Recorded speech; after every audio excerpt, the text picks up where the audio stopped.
Hello wrestling fans, the Wrestling Wizard here and welcome to another video. So there was no Bray Wyatt on this week's episode of SmackDown, and I know a lot of people have been very concerned lately due to all these Vince McMahon shenanigans. But one thing I will say is don't worry about a problem until it comes a problem. And there's been no confirmation that Vince McMahon is going to be taking over creative, filling Triple H's boots. So let's not panic and let's just enjoy this genius storyline and watch it play out. And they're not going to change anything. They're going to go with the original plan. So let's not worry. Now, in regards to the storyline progression, we didn't get that much. We saw LA Knight. He did cut a short, sharp and sweet promo, and in a nutshell, he slated Memphis, he slated Bray Wyatt, and basically said that Bray Wyatt couldn't keep his goons in line, and that everybody was talking about LA Knight. And he's not wrong, they are. And let's not forget, a couple of months ago, LA Knight wasn't even LA Knight, he was Max Dupree as part of Maximum Male Models. And boy, has this man come far, because now he is in a red hot rivalry with a megastar in Bray Wyatt, and he is coming out LA Knight himself like a shining star. He is the gift that keeps on giving, and he deserves all the kudos in the world. I would go as far as to say I don't think this storyline would have played out anywhere near as good if it weren't for LA Knight playing the perfect antagonist. Now, at the end of the LA Knight promo, I couldn't help but notice what Michael Cole said. He was really drawing attention to the fact that Bray Wyatt has tried desperately to avoid this descent into darkness, but he's failing. That 3 weeks from tonight, we'll see what Bray Wyatt is really capable of. They're really selling this pitch black Mountain Dew, can't forget about the sponsorship there, match. They really are selling it to the moon. But we still don't have a clue what the stipulation is of this match. Cole said, it's unique, it's never been seen before. We don't quite know what to expect. All we know is there's no rules, anything goes, it's just pinfall or submission. So this is the perfect opportunity for WWE to smash their production out the park. WWE are killers when it comes to manipulating the lighting effects, especially when it comes to characters like Bray Wyatt.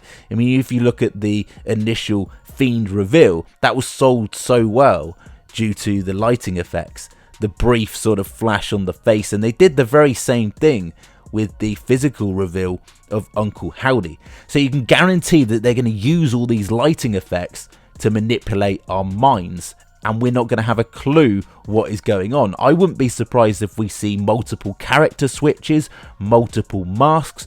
I truly believe that the physical Uncle Howdy we saw last week attack Bray Wyatt is Bo Dallas. So do we see him again? Does he attack LA Knight? Will he get involved in an Alexa Bliss situation? Because I truly believe that Alexa Bliss will get a rematch against Bianca Belair, and it will be at the Rumble, and that is when we will see Uncle Howdy appear, potentially in both matches. I wouldn't be surprised if we see a flash of the Fiend.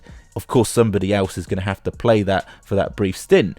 But of course, we saw at Extreme Rules, the Fiend, someone else playing the Fiend briefly.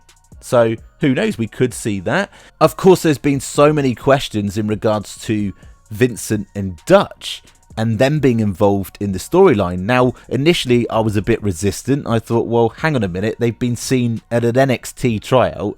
To suddenly jump from that to the main roster in a main storyline is unlikely. However, this is Bray Wyatt we're talking about, and surely he has the pulling power to get these two involved, and it kind of makes sense to put him in the storyline.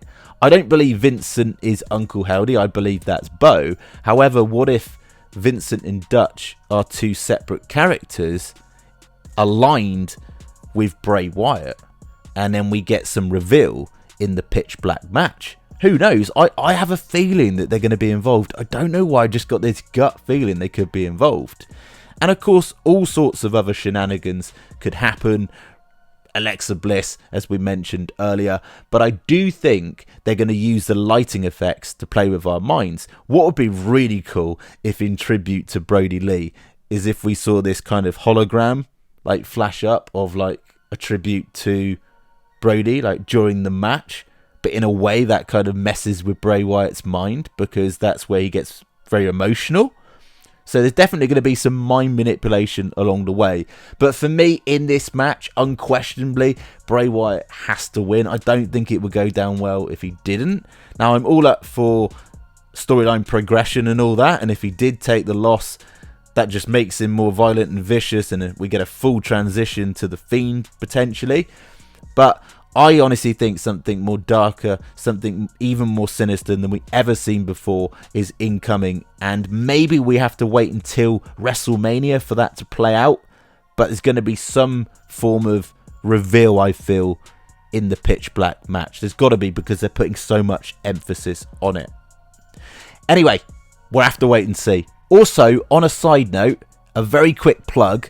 Next week, specifically January the 14th, will be the very first episode of my new series, Wizard Watch, which is basically where we're going to review all the main shows, starting with SmackDown and Raw, and potentially including NXT and AEW if the demand's there, because I'm a huge wrestling nerd and I watch all the shows. Raw, SmackDown, NXT, AEW, I'll watch it all. So if the demand's there for it, I will include it, but starting with SmackDown and Raw. So stay tuned for that coming next week. As always, get down in the comment section, share your thoughts and opinions, and as always, be really appreciative if you could like the video, share the video, and even better, subscribe if you're new, and we'll catch you in the next one.